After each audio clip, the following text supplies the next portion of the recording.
Welcome to the deep dive. Today we're jumping right into a really core topic for anyone starting out in nursing: antibiotics. Yeah, how we use them, basically. Exactly. Think of this as, the essential info you need about selecting and using these drugs safely, effectively. We've pulled together some key pharmacology principles, aiming for a really clear, focused understanding. It can definitely seem overwhelming, the world of antibiotics. It really can. But our goal today is just to pull out that crucial stuff, the knowledge that will really help you as you begin your nursing career. Right. We're going to look at how antibiotics get chosen, why understanding bacteria is important for that, key things about the main drug classes. And how things might differ for different patients, right? Like Yep. kids versus adults. Exactly, across the lifespan. Yeah. And crucially, why nurses are so vital in making sure these drugs are used responsibly. Okay, let's dive in then. How do we actually pick an antibiotic? It's not just random guesswork, I assume. Oh, definitely not. The main goal, really, with antibiotic therapy, as our sources point out, is to knock down the number of invading bacteria. Knock them down enough for the body to take over. Precisely. Enough so the body's own immune system can actually clear the infection. It's about giving the immune system a boost, That makes sense, giving the body the upper hand. So how do we know which antibiotic will work best?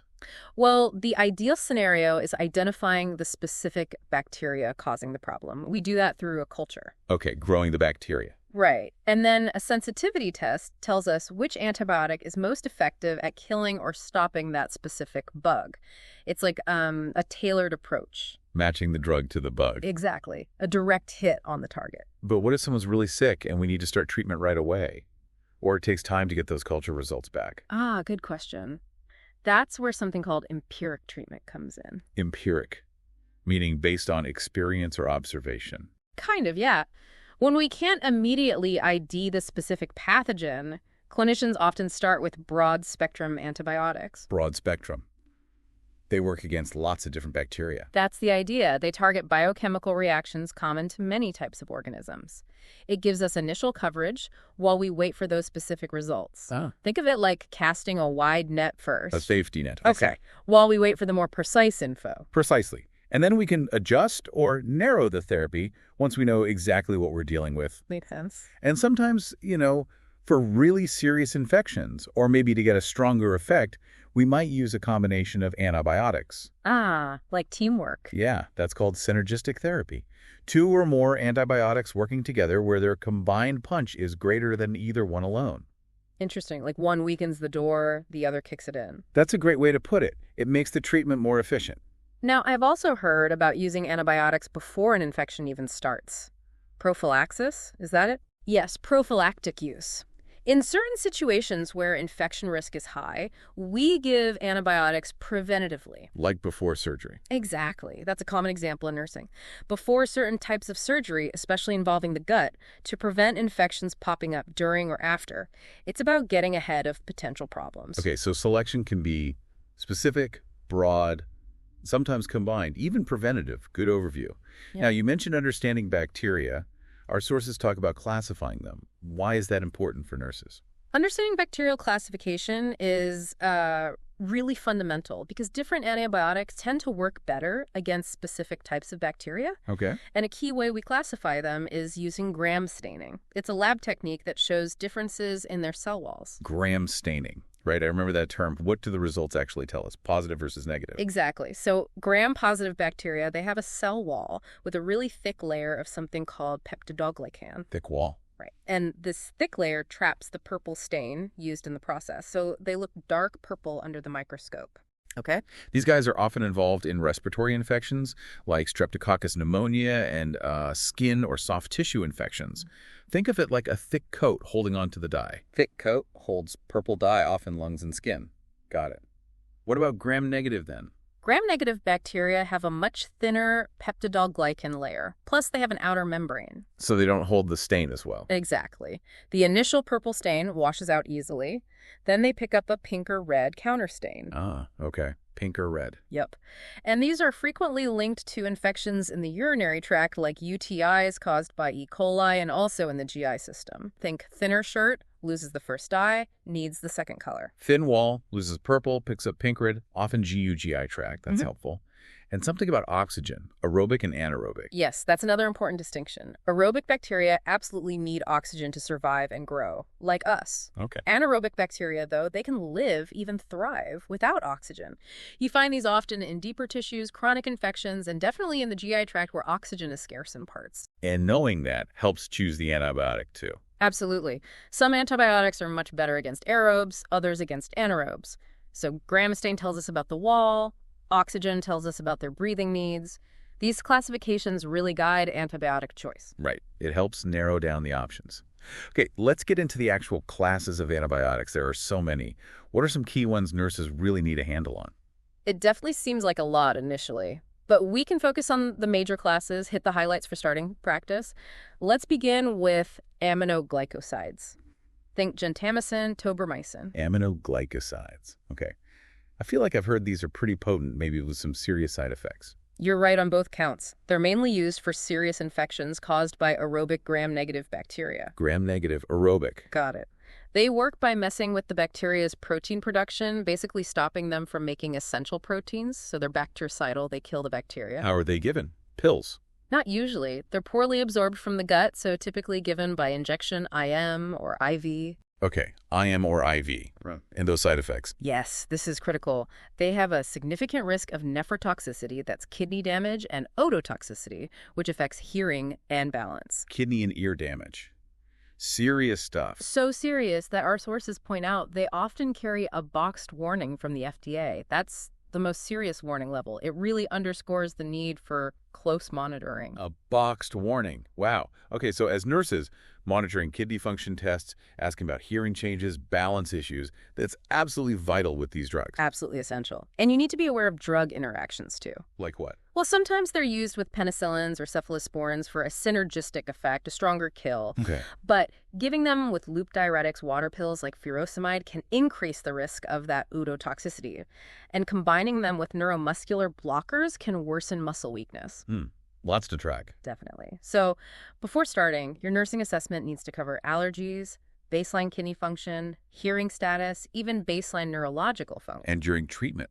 Monitor the infection site, of course. Watch like a hawk for any signs of hypersensitivity or those kidney and hearing problems, and ensure safety if any CNS effects pop up. Got it. Serious drugs for serious infections. Focus on kidneys and ears. Watch interactions. Monitor closely. Okay. Next up, carbapenems, like ertapenem, meropenem. These are broad spectrum, right? Yes, very broad spectrum. They're beta-lactam antibiotics, meaning they work similarly to penicillin by interfering with building the bacterial cell wall. Effective against a wide range of gram-positives and gram-negatives. How are they usually given? Mostly 5-5. Ertapenem can sometimes be given IM. Any big side effects to watch for? They can cause GI issues. And importantly, pseudomembranous colitis, which can lead to C. difficile diarrhea, C. diff. That's a serious concern with broad-spectrum agents. C. diff, right. Always a risk. Anything else? Yes, potential CNS effects, too.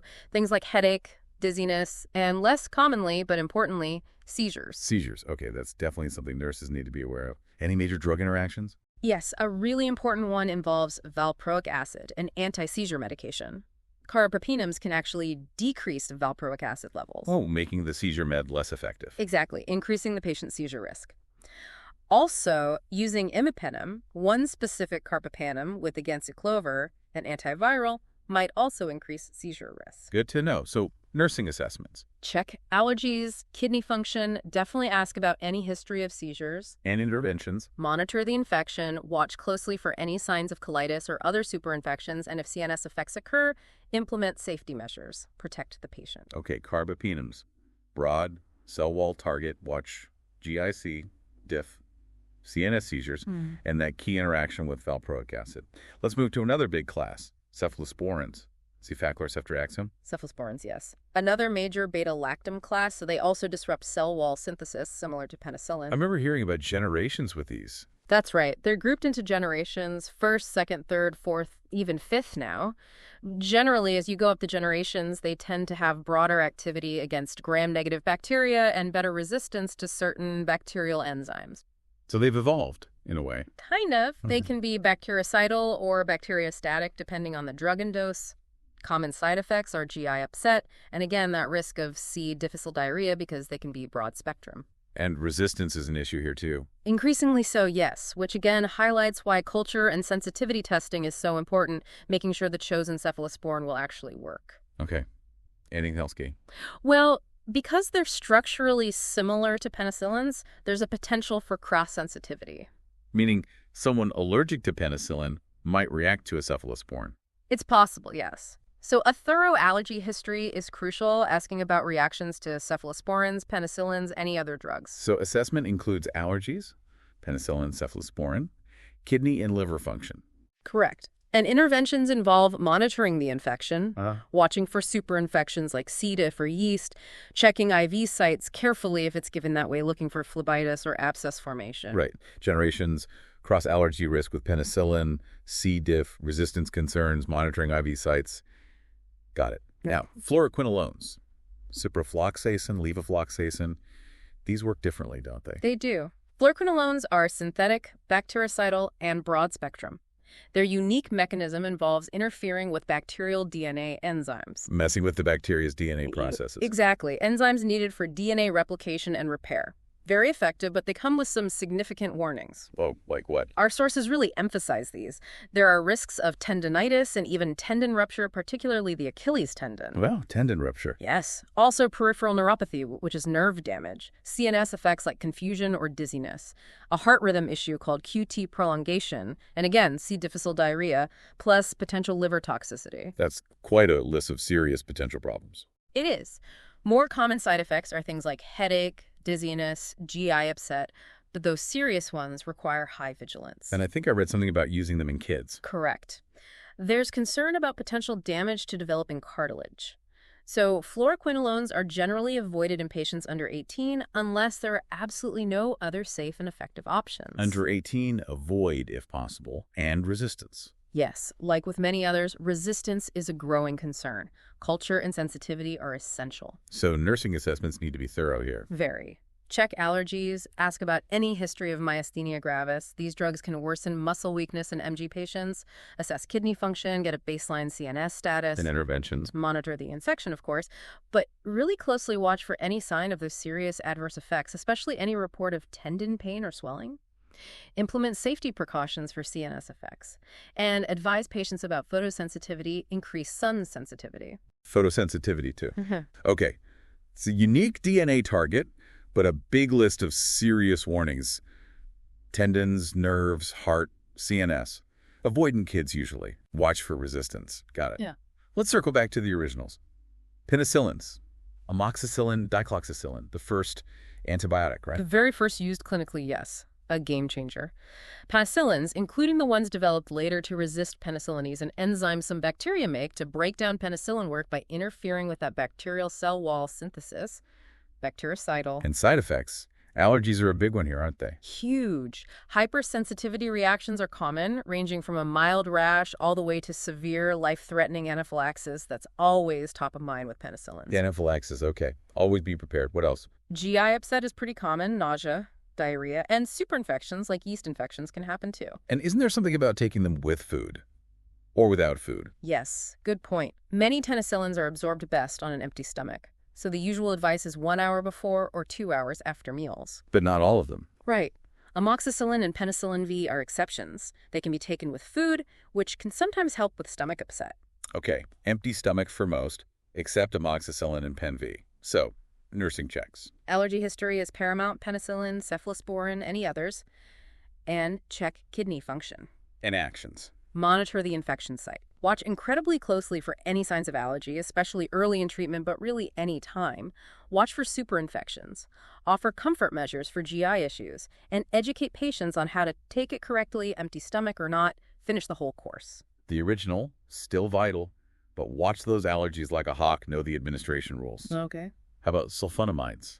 Often combined, like sulfamethoxazole trimethoprim. Bactrim is a common name. Yes, sulfonamides. They work differently again. They inhibit bacteria from making folic acid. Folic acid, the B vitamin. Sort of. That's It's fine. essential for bacteria to synthesize nucleic acids and proteins, basically, to grow and multiply. Our bodies get folic acid from diet, but bacteria have to make their own. Sulfonamides block that process. Clever. Targeting something the bacteria need, but we don't make the same way. Side effects? GI issues are common. Kidney effects are important too, specifically crystalluria crystals forming in the urine. Crystals in the urine. Ouch. Yeah, so encouraging good fluid intake is really important to help prevent that. Okay, push fluids. Anything else? There can be CNS effects, bone marrow suppression, though less common, and dermatological reactions, photosensitivity again, and the potentially very severe Stevens-Johnson syndrome. Stevens-Johnson. That's a serious skin reaction. Extremely serious. Requires immediate discontinuation and treatment. Photosensitivity is more common. Advise sun protection. Any key drug interactions with sulfonamides? Yes, they can interact with some antidiabetic drugs, particularly sulfonylurias, increasing the risk of hypoglycemia, low blood sugar. Important for patients with diabetes. Very. Also, potential for interactions affecting potassium levels or increasing kidney toxicity with certain other drugs. So assessments. Check for allergies not just to sulfa drugs, but also potentially cross-reactive drugs like sulfonylurias, thiazide diuretics, loop diuretics. Assess kidney function, pregnancy lactation status. And nursing actions. Monitor the infection, watch for signs of allergy, kidney issues, blood count changes. Really push fluids. Advise strongly about sun protection. Okay. Different mechanism. Folic acid. Watch kidneys, crystals, fluids, skin, photosensitivity, SGS, and that interaction with diabetes meds. Next, tetracyclines. Doxycycline, tetracycline itself. I remember warnings with these too, especially for certain groups. You do remember correctly. Tetracyclines are bacteriostatic. They inhibit protein synthesis, stopping bacteria from multiplying but not directly killing them necessarily. Bacteriostatic, okay. And the warnings. The big one is their effect on developing teeth and bones. They can cause permanent yellow, gray, brown staining of teeth and can affect bone growth. Permanent staining, wow. Yes, which is why they are absolutely contraindicated during pregnancy and in children under 8 years old. It's a critical contraindication. Pregnancy and kids under 8, definite no-go. Got it. Other side effects. GI upset is common. Hepatotoxicity or liver damage is possible. Skin effects like photosensitivity and rash can occur. And like others, superinfections are a risk. Photosensitivity keeps popping up. Oh. What about food or drug interactions? Are these tricky? They can be. Their absorption from the gut is significantly reduced by things containing calcium, magnesium, iron, aluminum. Like dairy products. Yeah. Antacids. Iron supplements. Exactly. So the general rule is to take tetracyclines on an empty stomach 1 hour before or 2 hours after milk. Antacids, iron pills, even multivitamins with minerals. That takes some careful patient teaching. It really does. They can also interact with drugs like digoxin. So nursing assessment focuses on Allergy, liver, and kidney function, and crucially, pregnancy lactation status and the patient's age. You have to confirm they aren't pregnant or under 8. and intervention. Monitor the infection. Watch for GI upset, skin issues, superinfections. Provide really clear education about taking it on an empty stomach and avoiding those interacting foods and meds. And advise about sun protection. Right. Protein synthesis inhibitors. Major contraindication for pregnancy kids, 8 due to teeth bones, tricky food-drug interactions needing careful timing, photosensitivity. Okay. Last class overview. Antimicrobials. For TB, right? Isoniazid, rifampin. Yes, primarily for infections caused by Mycobacterium species, especially Mycobacterium tuberculosis TB. These bacteria are slow-growing. Slow growing. Does that affect treatment? Absolutely. Yeah. Because they grow slowly and can develop resistance fairly easily, treatment for TB requires prolonged therapy, often 6 months or even longer, and it almost always involves using multiple drugs in combination. Long-term multi-drug treatment. That sounds challenging for patients. It definitely can be. Adherence is a huge issue. Side effects are possible too. CNS effects, GI upset. Anything specific to, say, rifampin? Yes, rifampin has a very characteristic side effect. It causes a harmless reddish-orange discoloration of body fluids, like urine, sweat, tears. All of the above. It's really important to warn patients about this up front so they don't panic when they see orange tears or urine. It's expected, not dangerous. That's a key teaching point. Any major contraindications? Severe liver or kidney failure can be contraindications for some of these drugs. Pregnancy requires careful consideration. Specific regimens are preferred. Forensic assessments. Allergy history, liver and kidney function baseline, baseline CNS and respiratory status, and check all other medications due to potential interaction. And the interventions focus on Monitoring the infection, watching for side effects, CNS, GI, hypersensitivity.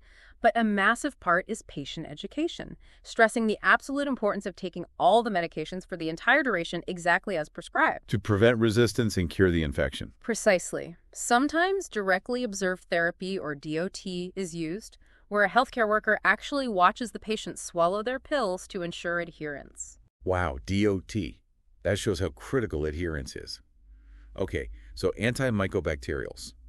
Slow bugs mean long, multi-drug therapy. Watch side effects, warn about rifampin's color change, and hammer home adherence. That's a great rundown of the major classes. Now, what about different age groups? Our sources mention lifespan considerations. How does antibiotic use differ in kids? Big differences. Kids' bodies are still developing, making them potentially more sensitive to certain side effects, especially GI upset and CNS effects. So more diarrhea or maybe dizziness. Could be. Monitoring hydration and nutrition is key if they get GI side effects. They're also more prone to superinfections, like oral thrush. And we already mentioned avoiding certain classes. Right. Fluoroquinolones and tetracyclines are generally off limits due to those risks to cartilage, bones, and teeth. And for many antibiotics, safety and efficacy just haven't been well established in kids, so caution is needed. Dosing is different too, isn't it? Almost always weight-based in pediatrics, which means careful calculation and double-checking are absolutely critical to prevent errors. Double checks are key. Anything else for kids? Parent education is huge, explaining why antibiotics aren't needed for every little sniffle or earache, especially if it's likely viral. Helping parents understand appropriate use is vital for preventing resistance down the line. Right, resisting the pressure for antibiotics when they aren't indicated. Okay, what about adults? Beyond the basics we've covered. Well, a big focus is reinforcing that antibiotics only work for bacterial infections, not viruses like the common cold or flu. Seems obvious, but it needs constant reinforcement. And finishing the prescription. Absolutely critical. We need to hammer home. Take every single dose until the prescription is finished, even if you feel 100% better. Stopping early breeds resistance. And no saving leftovers or sharing. Definitely not. Tell patients, don't save pills for next time. Don't give them to your cousin who has similar symptoms. That's misuse. What about pregnancy and breastfeeding? Requires careful risk-benefit assessment. Many antibiotics cross the placenta or get into breast milk. We already know tetracyclines are out during pregnancy. Others need careful consideration by the provider. And maybe a note about birth control. Yes, good point. Some antibiotics, particularly some broad-spectrum ones, might potentially reduce the effectiveness of hormonal contraceptives. Advising women to use a barrier method, like condoms, during and sometimes for a short while after antibiotic therapy is important counseling. Good point. Okay, so for adults, reinforce bacteria versus virus, finish the course, no sharing, careful consideration in pregnancy, breastfeeding, and backup contraception potentially needed. What about older adults? Any special considerations? Yes, definitely. Older adults sometimes present with atypical signs of infection. Atypical. How so? Well, for example, confusion or a sudden change in mental status might be the main sign of a UTI rather than pain or frequency. So you need a high index of suspicion and good assessment skills. So confusion could mean UTI. Interesting. It's quite common. Also, older adults are generally more susceptible to adverse effects due to age-related changes. Monitoring hydration and nutrition is crucial, especially if they get diarrhea. And their kidneys and liver might not work as well. Exactly. They're more likely to have some degree of renal or hepatic dysfunction, even if not diagnosed previously. This can affect how drugs are cleared, potentially leading to accumulation and toxicity. So doses might need adjusting. Frequently, dosage adjustments and closer monitoring for side effects are often necessary in older adults. Okay, atypical presentation, more sensitive to side effects, watch hydration, nutrition, and anticipate potential dose adjustments due to kidney liver changes. This all leads perfectly into the huge topic of proper use and patient education. Why is this just so critical? It's paramount because, frankly, the inappropriate use of antibiotics is the single biggest driver of antibiotic resistance. And resistance is a massive global threat. A huge crisis. Bacteria are evolving defenses against our drugs, making infections harder, sometimes impossible to treat. When antibiotics are used for viruses, or not taken correctly, like stopping early, Gives the bacteria a chance to adapt. precisely. It exposes them to the drug but doesn't kill them all off. The toughest ones survive, multiply, and pass on their resistance traits, leading to superbugs. Superbugs. Scary stuff. So, as nurses, what are the absolute must-tell messages for patients getting antibiotics? Okay, number 1.